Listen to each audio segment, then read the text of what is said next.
السلام عليكم ورحمة الله وبركاته.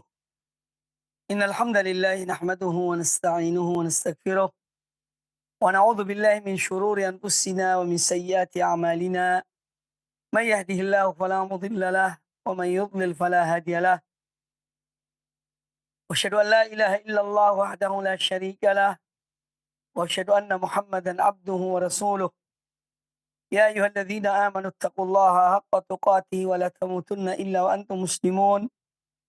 يا أيها الناس اتقوا ربكم الذي خلقكم من نفس واحدة وخلق منها زوجها وبث منهما رجالا كثيرا ونساء. واتقوا الله الذي تساءلون به والأرحام إن الله كان عليكم رقيبا.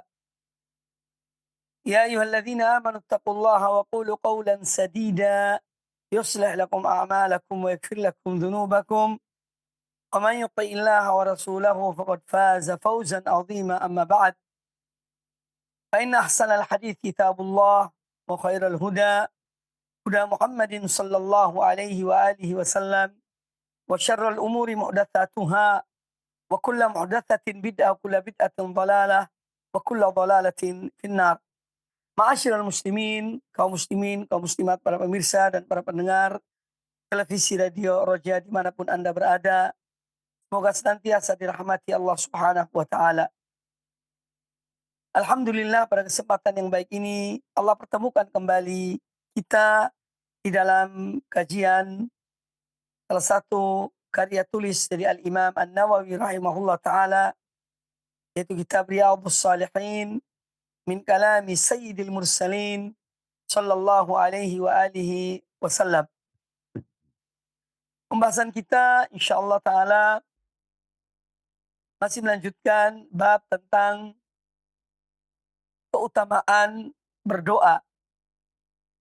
Babu fadlid du'a, yang mana doa ada ibadah, yang mana disabdakan oleh Nabi sallallahu alaihi wa alihi wasallam, ad-du'a'u huwal ibadah, bahwa doa itu adalah ibadah, bahkan ibadah yang paling mulia. Karena dengan berdoa seorang menunjukkan kelemahannya di hadapan Allah Subhanahu wa taala. Dan berdoa kepada Allah seorang menunjukkan ketidakmampuannya, kefakirannya, kebutuhannya kepada Allah Jalla wa Ala, yang Maha Kaya, yang Maha Kuasa, yang Maha Pemberi, yang Maha Pengasih, yang Maha Penyayang. Maka doa adalah salah satu ibadah yang paling afdal antara ibadah-ibadah yang diperintahkan Allah Azza wa Jalla kepada hamba-hambanya.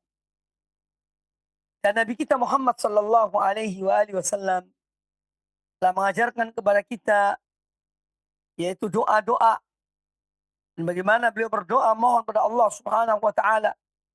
Demikian pula kita melihat dalam Al-Qur'anul Karim, para anbiya dan para rasul mereka berdoa kepada Allah Azza wa Jalla.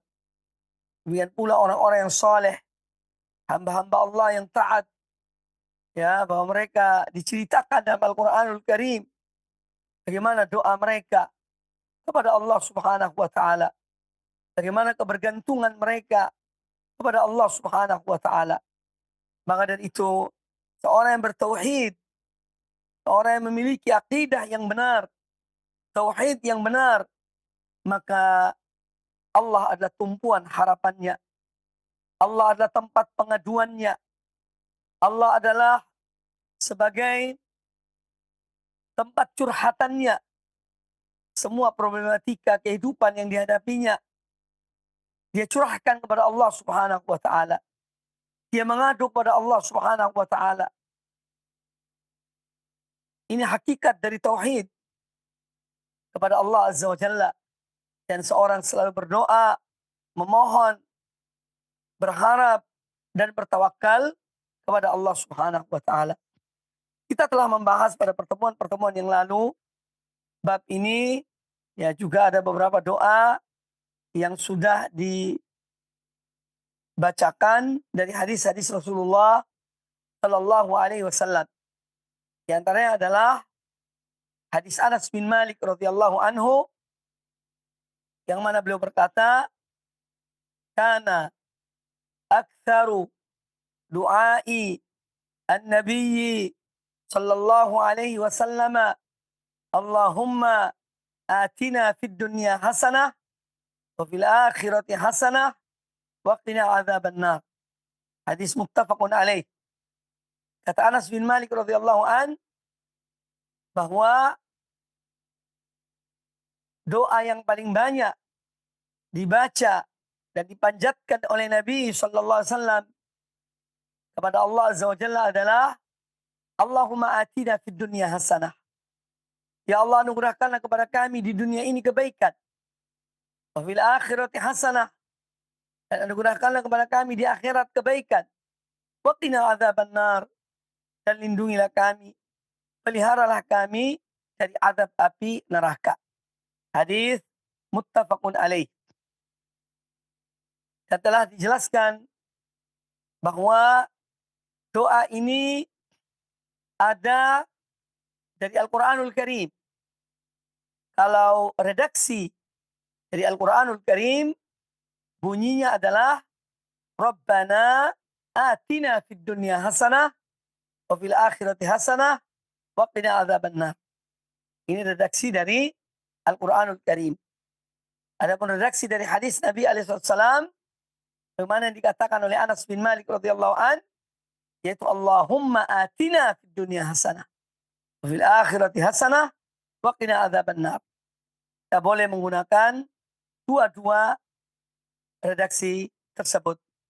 Sesekali dengan lafaz Rabbana atina fid dunya hasanah wa fil akhirati hasanah wa qina adzabannar, dan sesekali juga dengan lafaz Allahumma atina fid dunya hasanah wa fil akhirati hasanatan wa qina adzabannar.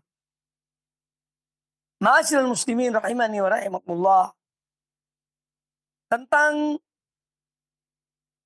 doa ini ya telah disebutkan oleh Al-Imam Ibnu Katsir rahimahullah taala, al-hasanah fid dunya, yakni ketika seorang mohon pada Allah Azza wa Jalla, Allahumma atina fid dunya hasanah, ya Allah anugerahkanlah kepada kami di dunia ini kebaikan.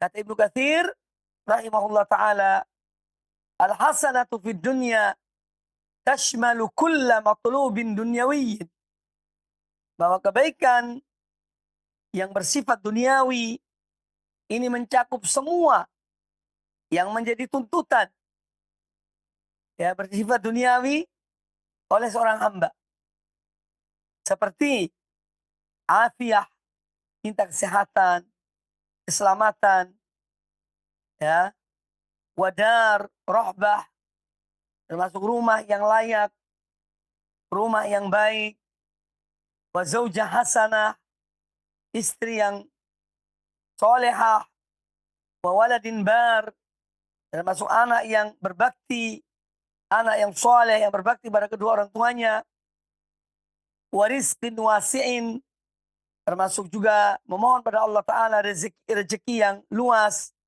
yang halal, yang baik, wa ilmin nafi', ilmu yang bermanfaat, wa amalin saleh, amal yang saleh, wa murabbin hani, ya juga memohon pada Allah Azza wa Jalla atau markab hani, yaitu kendaraan yang layak, kendaraan yang baik, ya, dan yang lainnya. Ini semua berkaitan dengan kebaikan-kebaikan di dunia. Wa amal hasanatu fil akhirati.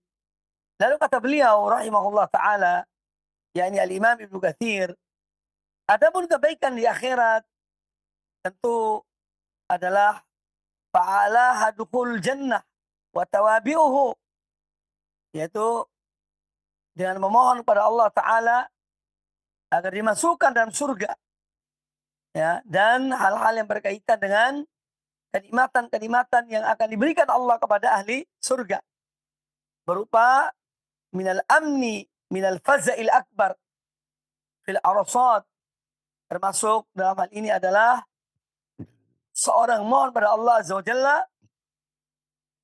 keamanan, supaya Allah berikan keamanan kepadanya di hari yang amat dahsyat, di hari kiamat, ya di padang mahsyar. Dan seorang mohon pada Allah Ta'ala yang merupakan kebaikan di akhirat adalah yasir al-hisab, perhitungan yang ringan, ya, yang tidak berat, dan hal-hal lain yang berkaitan dengan akhirat. Wa ammal wiqayah min adzabin nar.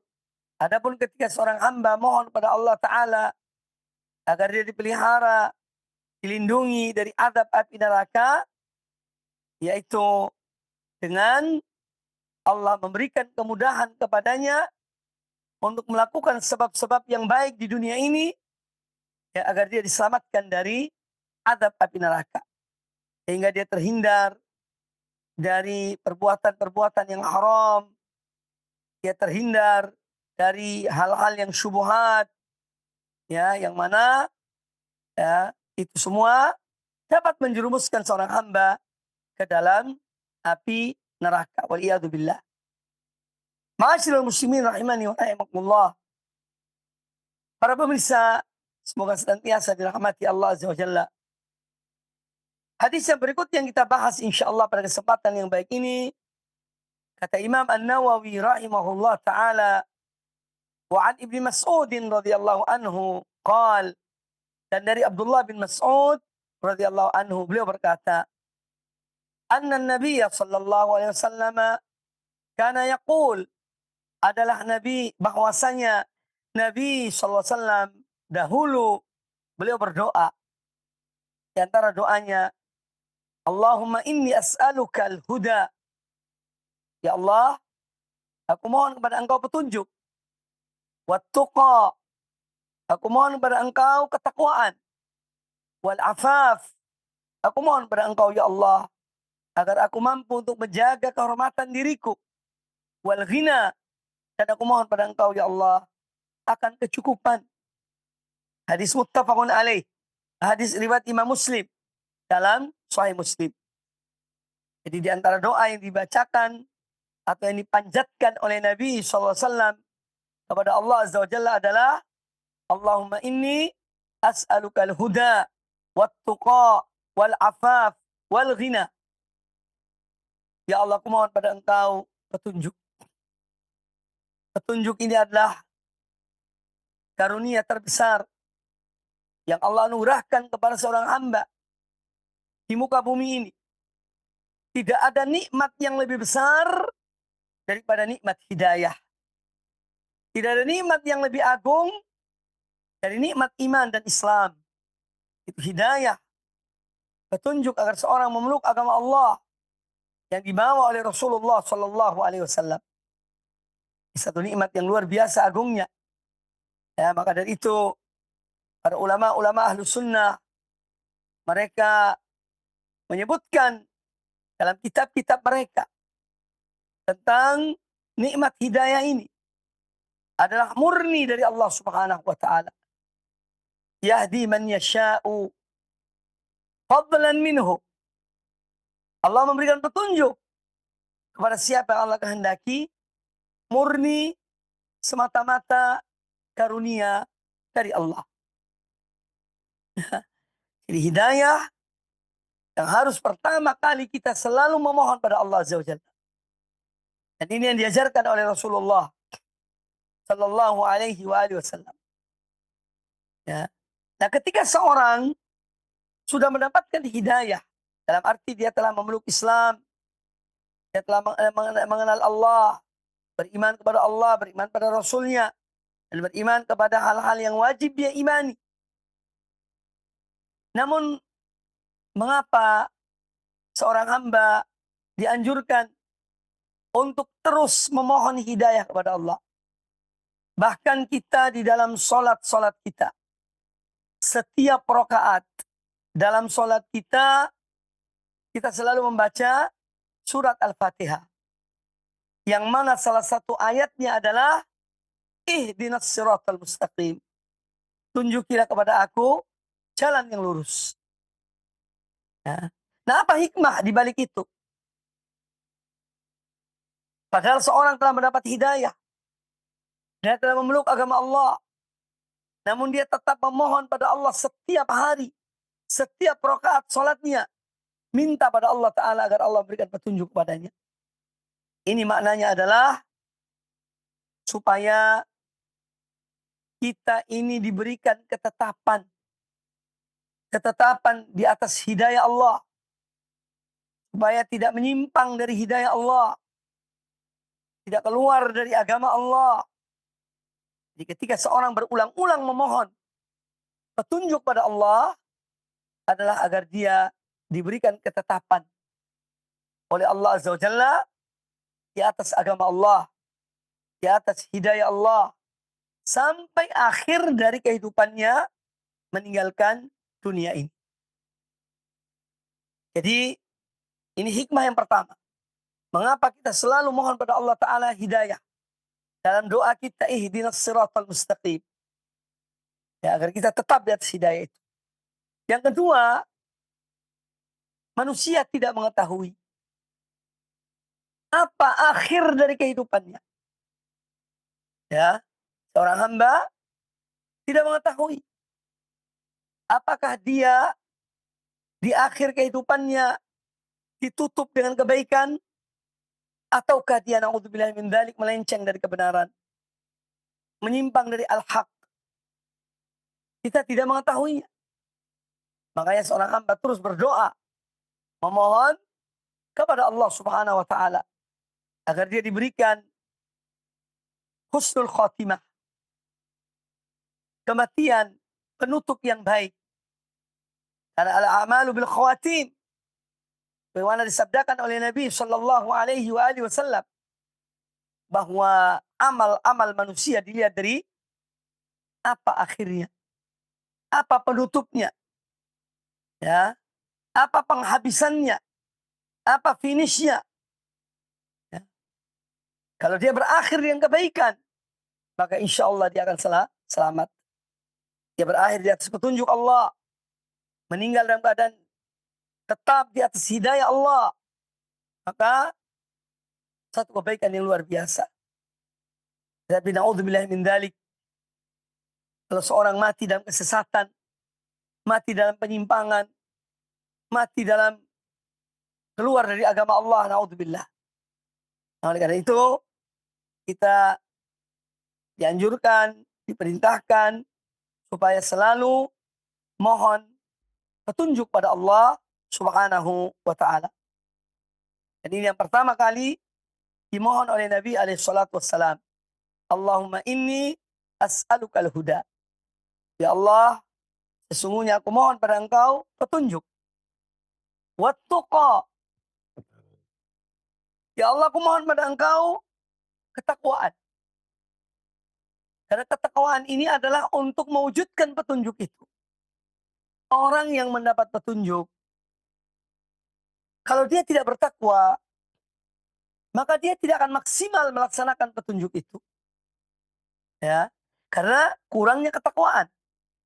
Tidak adanya ketakwaan dalam dirinya.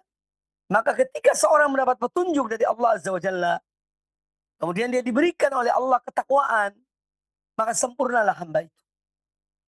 Ya, petunjuk yang diberikan oleh Allah kepadanya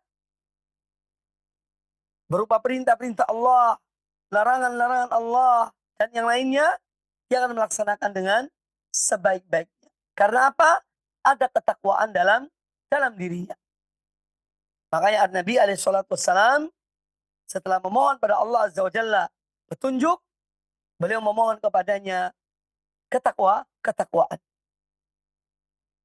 Ketakwaan, kalimat yang sering kita dengar dalam banyak kesempatan.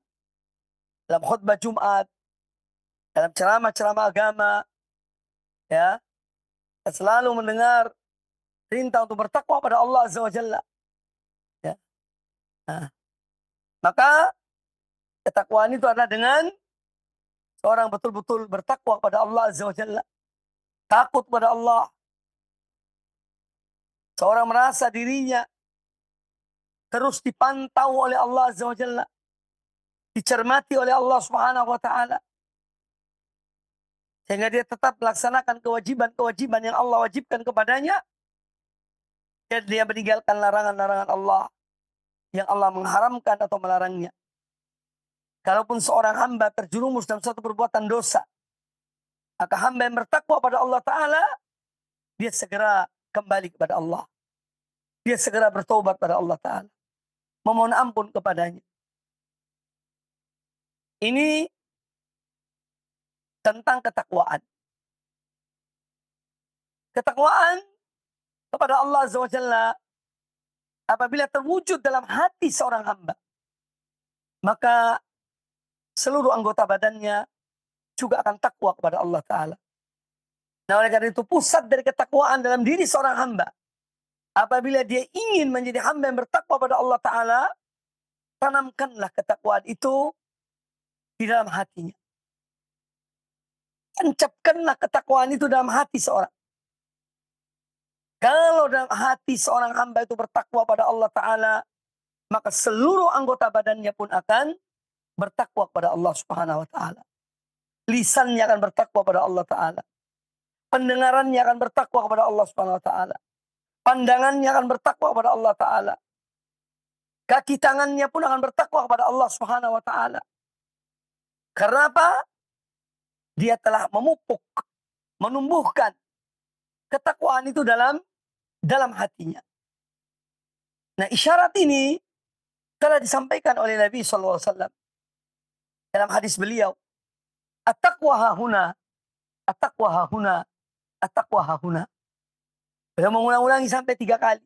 Ketakwaan itu di sini tempatnya, di dada manusia, dalam hatinya, dalam jantungnya. Itu tempatnya ketakwaan. Artinya pusat ketakwaan yang akan memerintahkan seluruh anggota badan bertakwa apabila ketakwaan itu ada dalam hati seorang hamba. Ya.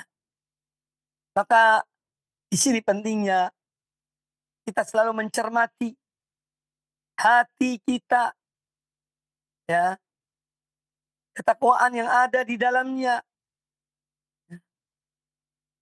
Kalau hati ini betul-betul takwa kepada Allah Ta'ala, maka insya Allah seluruh anggota badannya pun akan bertakwa kepada Allah Subhanahu wa Ta'ala. Karena hati ibarat panglima yang dia menginstruksikan kepada anak buahnya, kepada bawahannya. Dan anggota badan ini ibarat bawahan dari panglima yang namanya hati dalam jasad kita. Jangan perintahkan kepada tangan untuk berbuat baik, kepada telinga untuk mendengarkan yang baik, kepada mata untuk memandang yang halal, kepada mulut untuk makan memasukkan yang halal, dan seterusnya. Kalau hati ini bertakwa, dia menjadi panglima yang baik, maka dia akan memerintahkan kepada seluruh anggota badan untuk melakukan hal-hal yang baik dan menjauhkan diri dari yang dilarang oleh Allah Subhanahu wa Ta'ala. Ma'asyiral muslimin rahimani wa rahimakumullah. Kemudian yang ketiga yang dimohon oleh An-Nabi alaihi salatu wassalam kepada Allah Azza wa Jalla dalam doa ini adalah al-afaf. Al-afaf itu atau al-iffah. Para ulama menyebutkan ada 3 macam iffah. Iffatul lisan.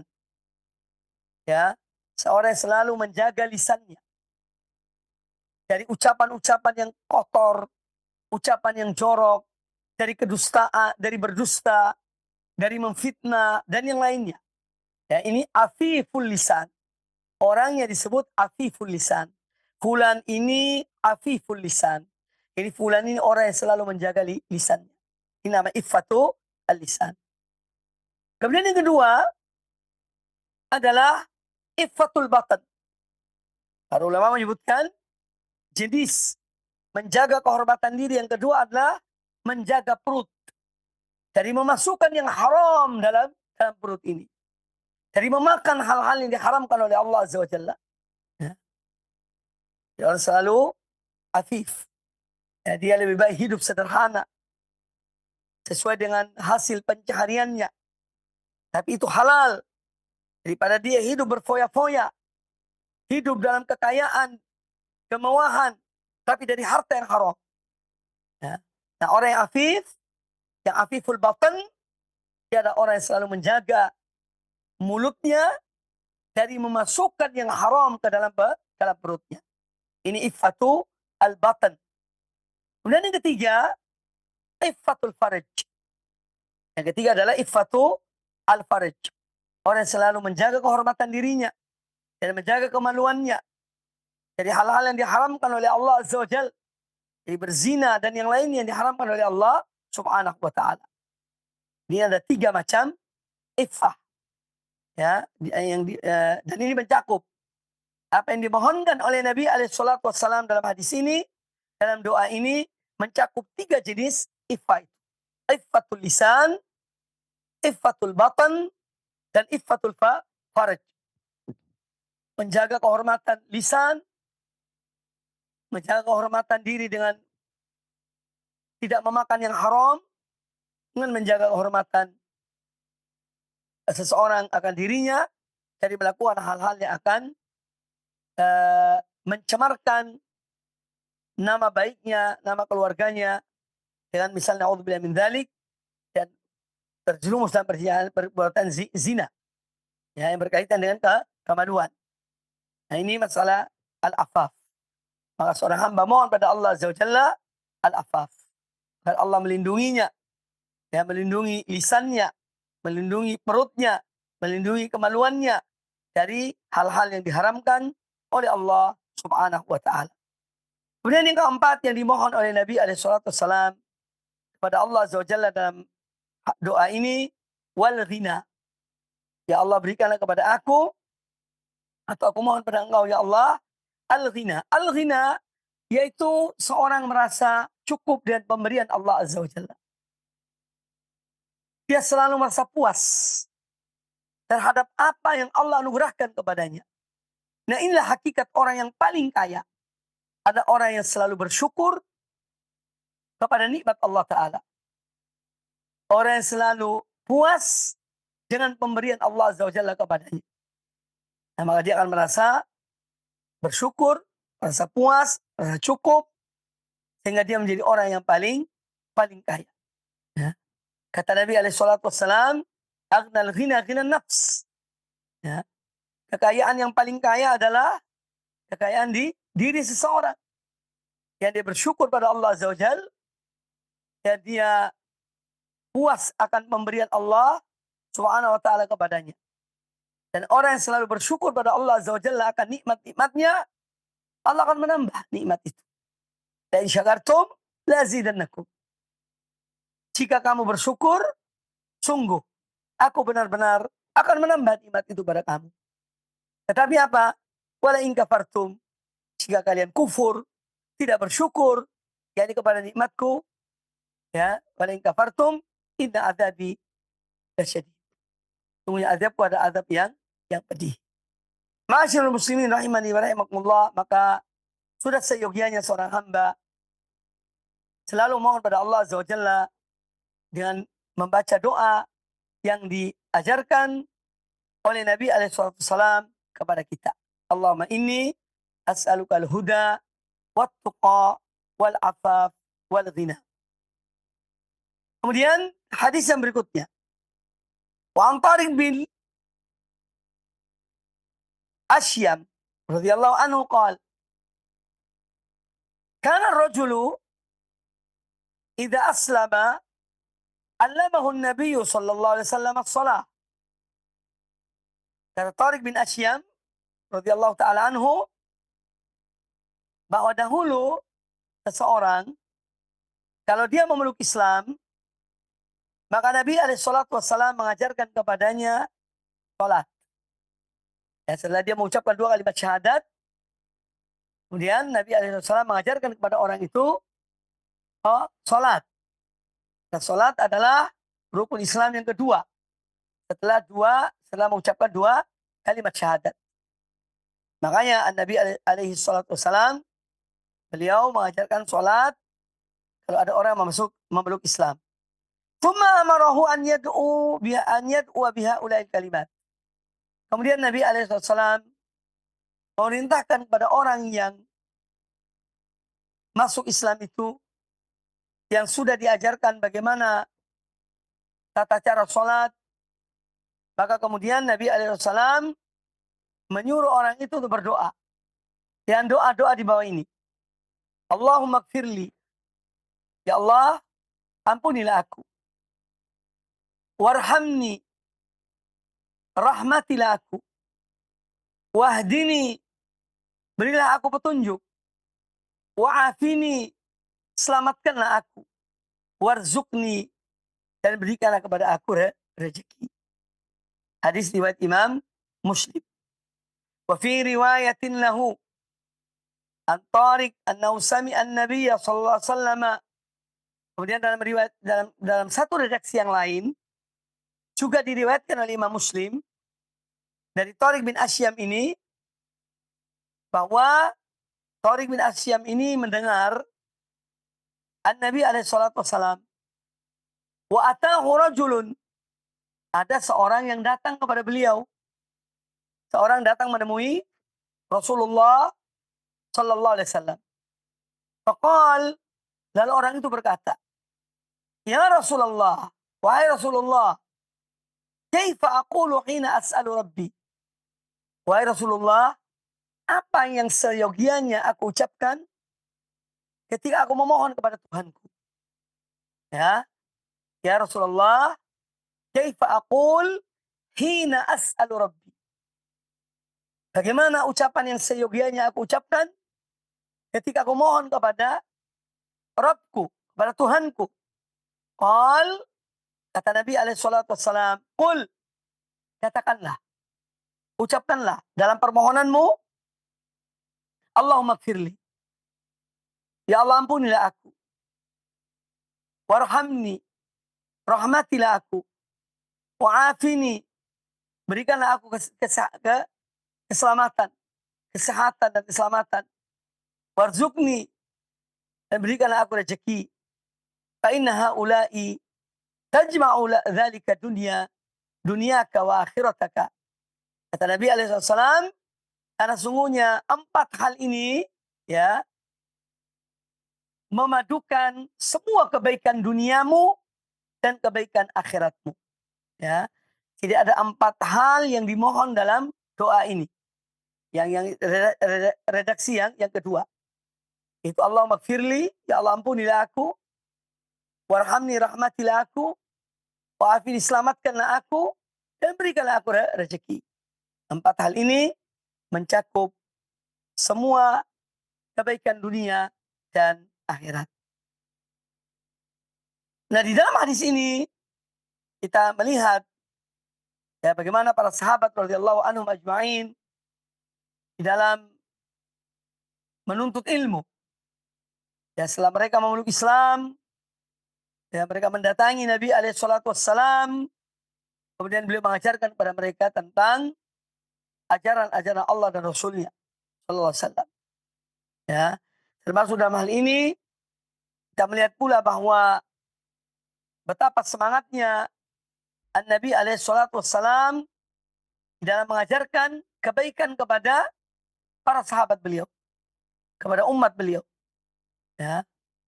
Dan selalu mengajarkan kebaikan sallallahu alaihi wasallam.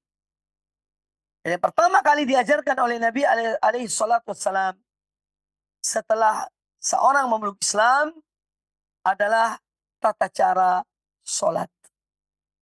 Ya. Dan ini menunjukkan kedudukan sholat.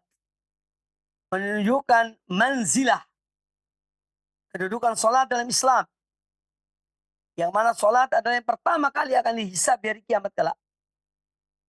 Ya, dari hak-hak Allah, yang pertama kali dihisab oleh Allah Azza wa Jalla kepada hambanya adalah sholatnya. Kalau sholatnya baik, maka amal-amal ibadah lainnya akan diterima oleh Allah Azza wa Jalla. Selama amal itu memenuhi syarat.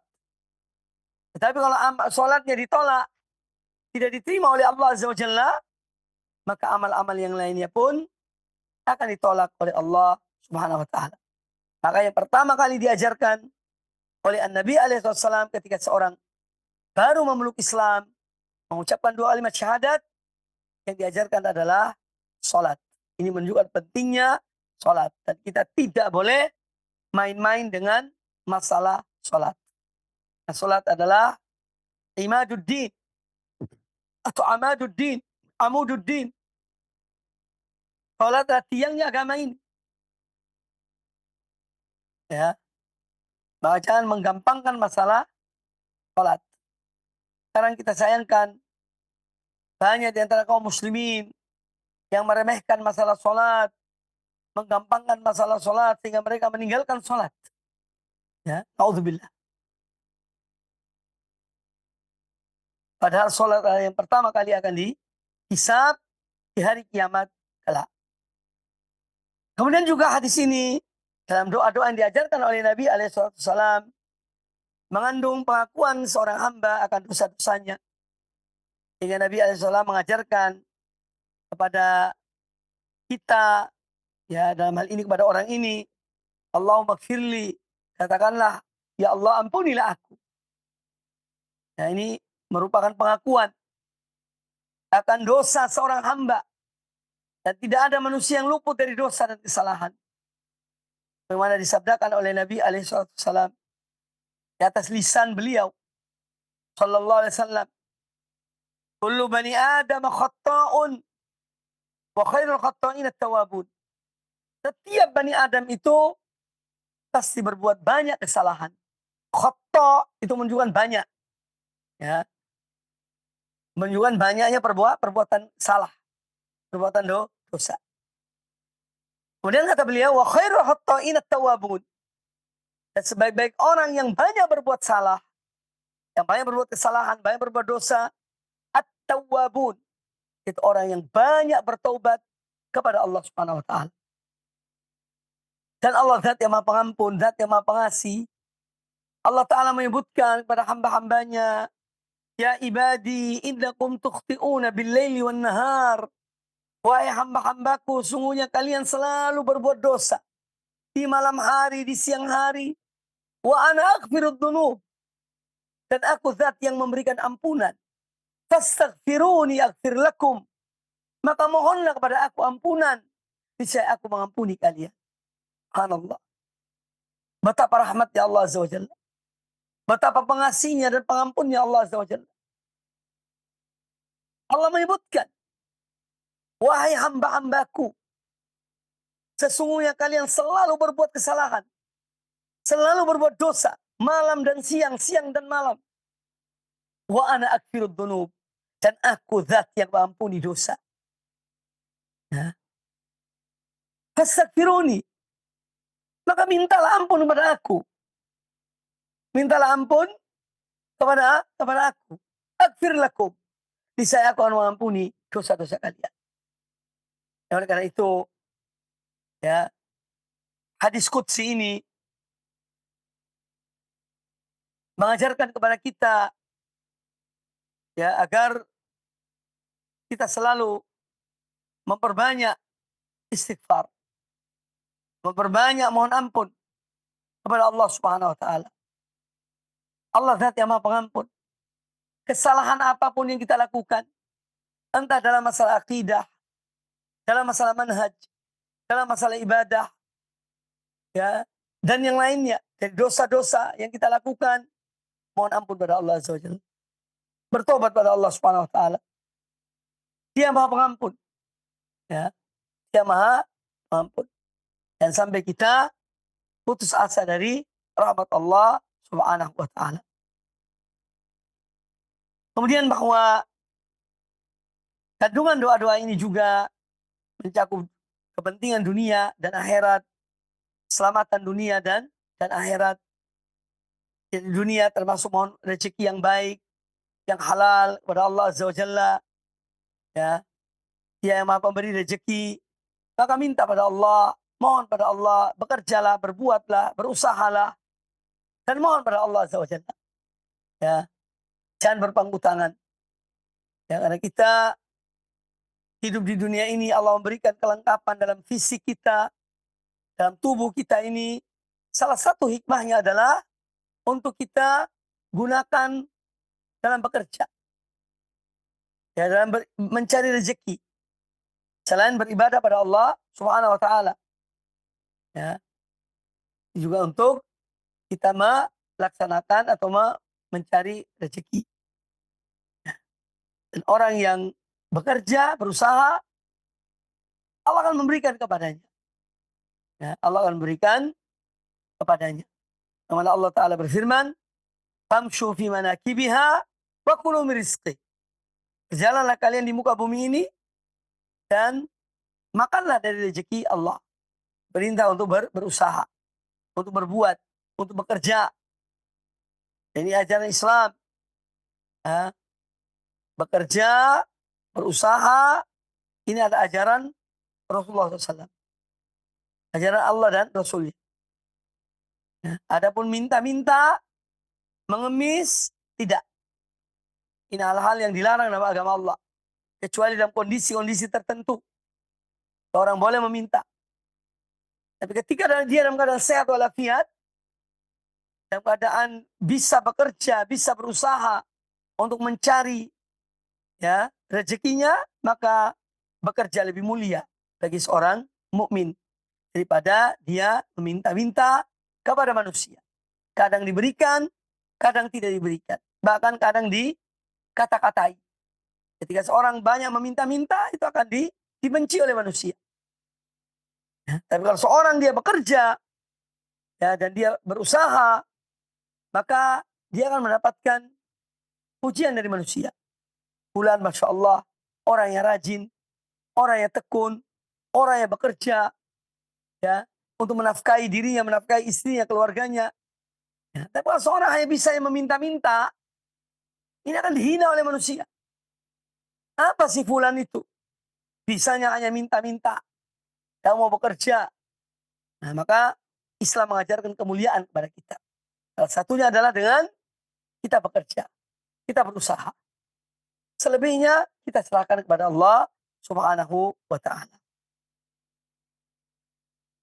Kemudian juga tentu hadis ini mengajarkan kepada kita agar kita mohon pada Allah Ta'ala kebaikan dunia dan akhirat. Ya. Semua yang memberikan kebaikan dunia dan akhirat itu hanya Allah Subhanahu wa Ta'ala. Maka mohonlah kepada Allah. Minta kebaikan di dunia dan kebaikan di akhirat. Hadis yang berikutnya. Wa an Abdullah ibn Amr ibn al-As radhiyallahu anhuma qala. Imam An-Nawawi rahimahullah taala dan dari Abdullah bin Amr ibn al-As radhiyallahu anhuma beliau berkata, qala Rasulullah sallallahu alaihi wasallam. Rasulullah sallallahu alaihi wasallam bersabda, Allahumma musarrifal qulub, sarrif qulubana ala ta'atika. Ya Allah, yang memalingkan hati-hati manusia, palingkanlah hati kami agar senantiasa taat kepadamu. Yani palingkan hati kami kepada ketaatan padamu. Jadikan hati kami ini selalu taat kepada engkau. Ini kandungan dari makna dari doa ini. Hadis riwayat Imam Muslim di dalam Sahih Muslim. Nah, ini diantara salah satu doa yang diajarkan oleh Rasulullah SAW kepada kita. Ya, jadi ada doa yang berbunyi, Ya muqallibal qulub, tsabbit qalbi ala dinik. Nah, ini redaksi yang lain. Allahumma musarrifal qulub, sarrif qulubana ala ta'atika. Ya Allah, yang memalingkan hati, ya memalingkan hati-hati manusia, palingkanlah hati kami, ya agar senantiasa taat kepada engkau. Kandungan dari doa ini menjelaskan kepada kita bahwa hati manusia, hati para hamba Allah ini berada di tangan Allah Azza wa Jalla. Allah membolak-balik hati manusia sesuai dengan Allah dan apa yang Allah kehendaki. Ya. Nah, kalau seorang mengetahui tentang hal ini, maka tentu sebagai seorang yang beriman, ya akan ada rasa khawatir dalam dirinya. Kalau hatinya dipalingkan oleh Allah Subhanahu wa Ta'ala kepada penyimpangan, kepada kesesatan, kepada kemaksiatan. Nah, oleh karena itu, kita diajarkan oleh Nabi SAW untuk berdoa dengan doa ini. Kita mohon pada Allah yang memegang hati-hati manusia, agar Allah tetapkan hati kita selalu dalam ketaatan kepadanya. Ya. Ini kembali kepada hati. Makanya seorang apabila ingin memperbaiki dirinya, ya, yang pertama kali harus diperbaiki adalah hatinya. Bagaimana memperbaiki hati? Dan memperbaiki akidahnya. Ya. Akidahnya kepada Allah Ta'ala. Akidahnya harus akidah yang benar. Kalau akidahnya benar, ya maka insya Allah hatinya pun akan lurus. Ya. Jadi upaya perbaikan apapun yang diupayakan oleh manusia harus diawali dengan memperbaiki hati seorang hamba. Perbaikan hati adalah dengan memperbaiki akidah. Memperbaiki tauhid seorang hamba. Ya. Karena hati tempatnya akidah. Tempatnya tauhid. Yang diwujudkan dalam anggota badan. Jadi pusatnya, porosnya ada dalam hati seorang. Kalau tauhidnya benar, maka insya Allah lisannya pun akan mengucapkan kalimat-kalimat yang benar. Telinganya akan mendengarkan juga hal-hal yang benar. Dan seterusnya. Jadi pentingnya perbaikan hati. Nah, kita mohon pada Allah Azza wa Jalla, dan Allah yang memegang hati-hati manusia, dan Allah membolak-balik hati itu sesuai dengan apa yang Allah kehendaki. Allah ingin menjadikan seorang hamba menyimpang, Allah tinggal membalik hatinya, menyimpang hamba itu. Allah menghendaki hamba ini tetap mantap dalam agama Allah, Allah tetapkan hatinya. Ya. Allah Maha Kuasa atas segala sesuatu. Nah, lihat, itu seorang harus memohon.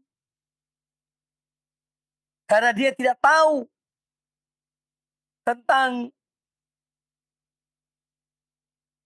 apa perjalanan hatinya ini yang berada di tangan Allah, maka hendaknya ya selalu dan terus mohon pada Allah Azza wa Jalla ketetapan hati. Allahumma musarrifal qulub, sarrif qulubana ala ta'atik. Palingkanlah hati kami di atas ketaatan padamu. yakni jadikanlah hati kami selalu taat pada Engkau. Kalau hati selalu taat pada Allah, maka semua anggota badannya pun akan taat pada Allah Subhanahu wa taala. Tapi kalau hati tidak bertakwa pada Allah, tidak taat pada Allah, maka anggota badannya pun akan tidak taat kepada Allah Subhanahu wa taala. Ini pentingnya tentang mohon kepada Allah taufik, hidayah, petunjuk, ketetapan, ya. Dan seorang hamba kalau ditinggalkan oleh Allah, dibiarkan oleh Allah Ta'ala, dia akan tersesat. Dia akan menyimpang. Tapi ketika dia selalu menjaga hubungannya dengan Allah Azza wa Jal, maka insya Allah dia akan selamat. Kemudian jalan kepada kebaikan, kepada nikmat Allah, pada ridho Allah adalah dengan melakukan ketaatan pada Allah Subhanahu wa taala. Orang yang taat pada Allah Azza wa Jal, maka dia akan selamat di dunia dan di akhirat. Oleh karena itu, seorang hamba mohon pada Allah Azza wa Jalla agar dia selalu taat pada Allah. Hatinya dijadikan hati yang selalu tunduk, patuh, taat kepada Allah Subhanahu wa ta'ala. Nah, doa ini penting untuk dihafal. Allahumma musarrifal qulub, sarrif qulubana ala ta'atika. Ya, ini dihafal, diamalkan doa ini. Kemudian hadis yang berikutnya. Wa an Abi Hurairah radhiyallahu anhu Qal, kata Imam An-Nawawi rahimahullah taala, dan dari Abu Hurairah radhiyallahu anhu dari Nabi sallallahu alaihi wasallam, qal, beliau bersabda, ta'awwadhu billahi min jahdil bala wa darakis syaqa wa su'il qada wa syamatatil a'da. Ya.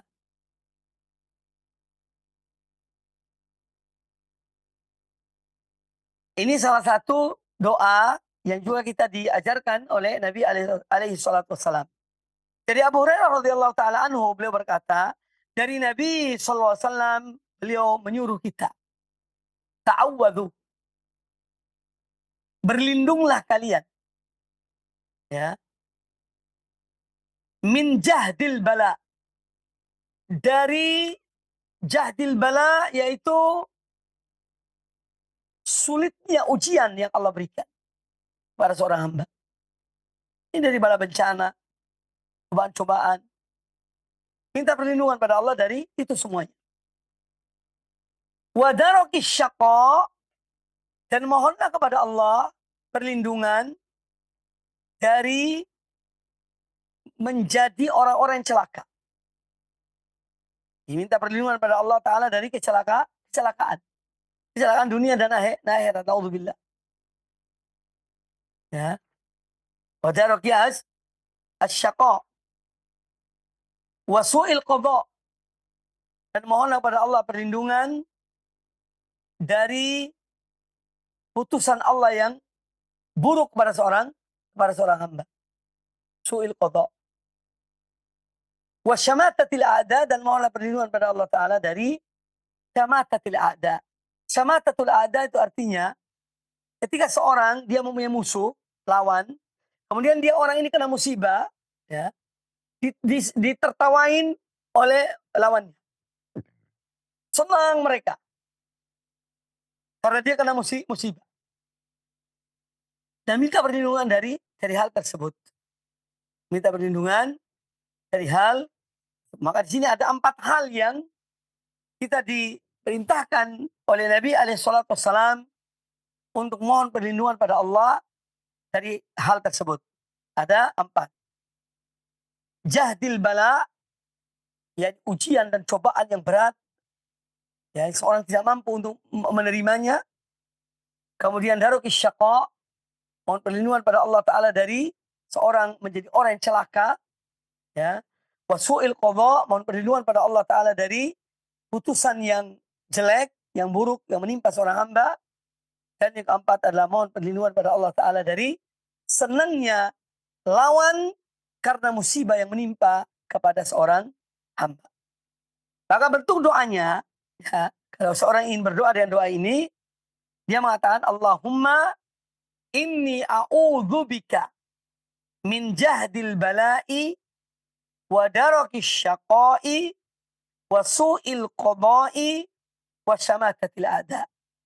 Ya, Allahumma inni a'udzubika, ya Allah, aku mohon perlindungan pada Engkau dari 4 hal ini.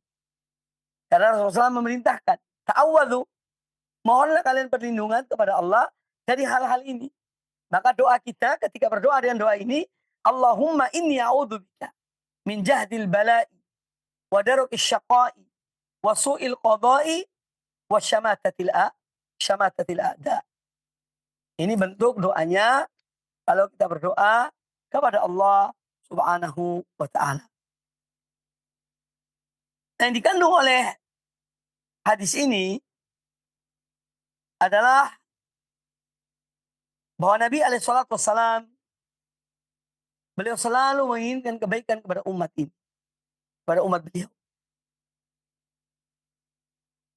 Di antaranya beliau ajarkan doa ini, supaya seorang hamba mohon perlindungan pada Allah Ta'ala dari 4 hal yang disebutkan tadi. Ya. Ini betapa cintanya, sayangnya, atau kasih sayang Rasulullah SAW kepada umat ini. Ya, sehingga beliau mengajarkan kita untuk berdoa dengan doa ini.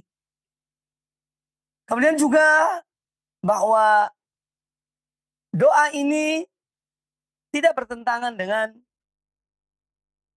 takdir Allah SWT. Karena di sini ada mengandung wasu'il qada. Atau yang lainnya juga ada hal-hal yang mungkin telah ditetapkan oleh Allah Ta'ala.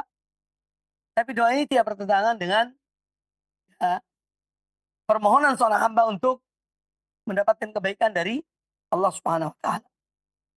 Doa ini doa yang mulia, doa yang baik, sehingga seorang terhindar dari hal-hal yang tidak diinginkannya. Semua itu dengan apa? Mohon perlindungan kepada Allah Subhanahu wa Ta'ala. Kita mohon perlindungan pada Allah Subhanahu wa Ta'ala. Ma'asyiral muslimin rahimani wa rahimakumullah. Ya. Dalam dunia ini, seorang hamba tidak luput dari dua hal. Ia dari satu keadaan kepada keadaan yang lain.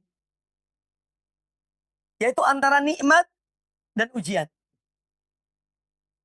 Ya. Antara nikmat dan ujian.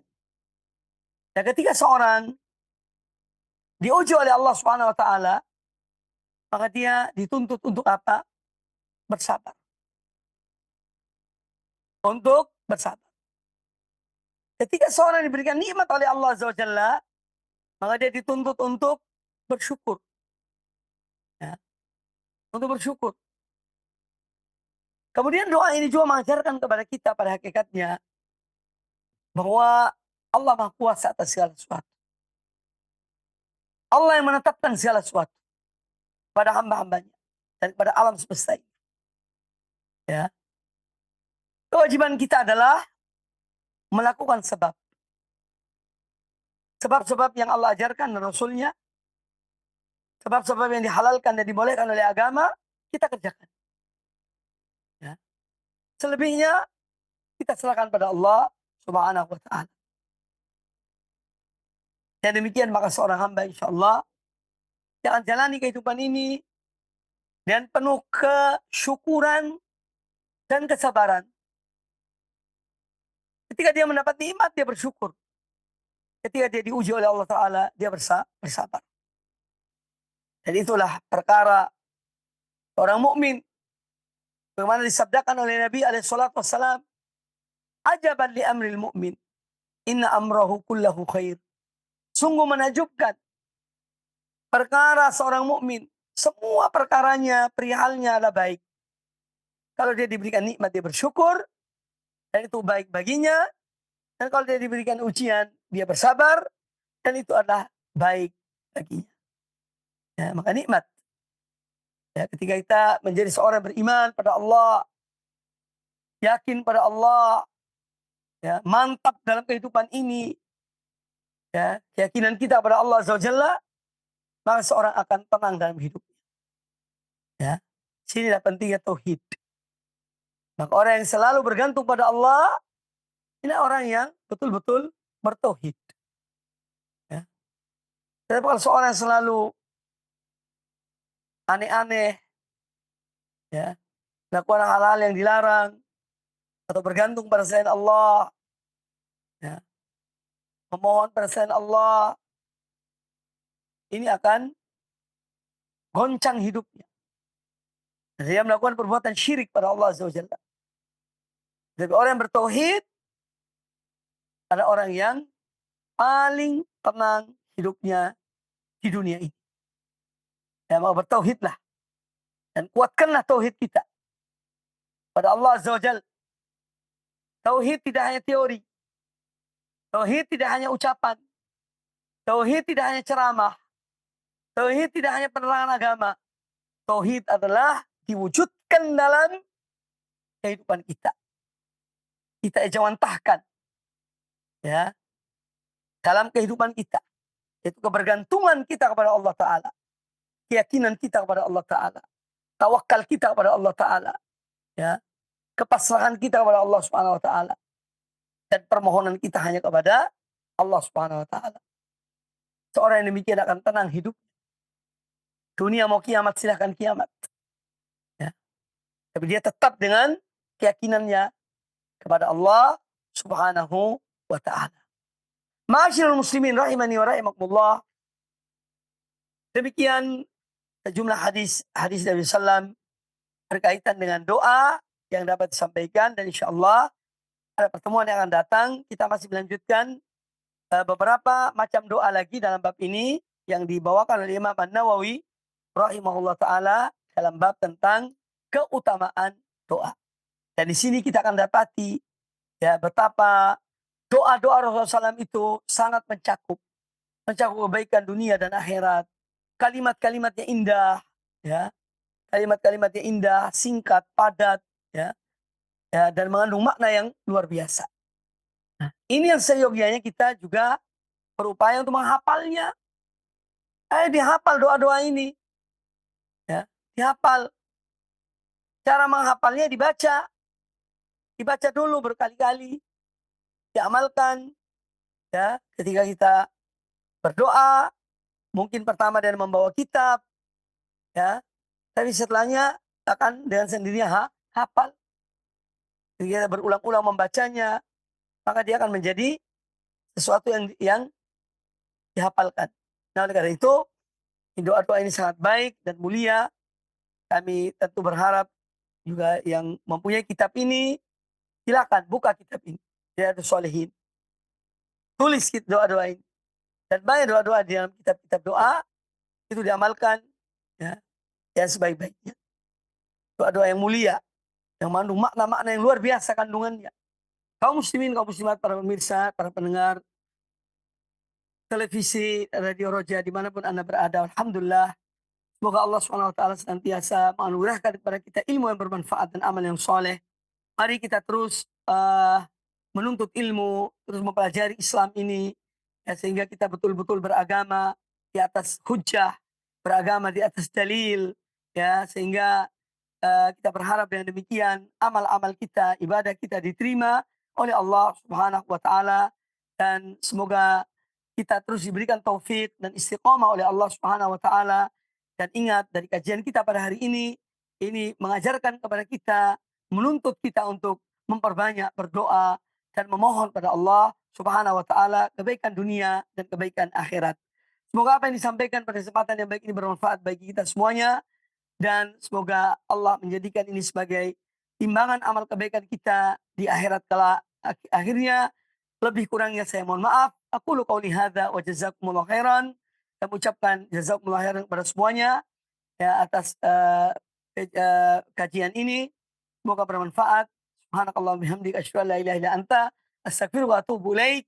Wa sallallahu wasallam wa baraka ala nabiyyina wa ala alihi ajma'in. Assalamualaikum warahmatullahi wabarakatuh.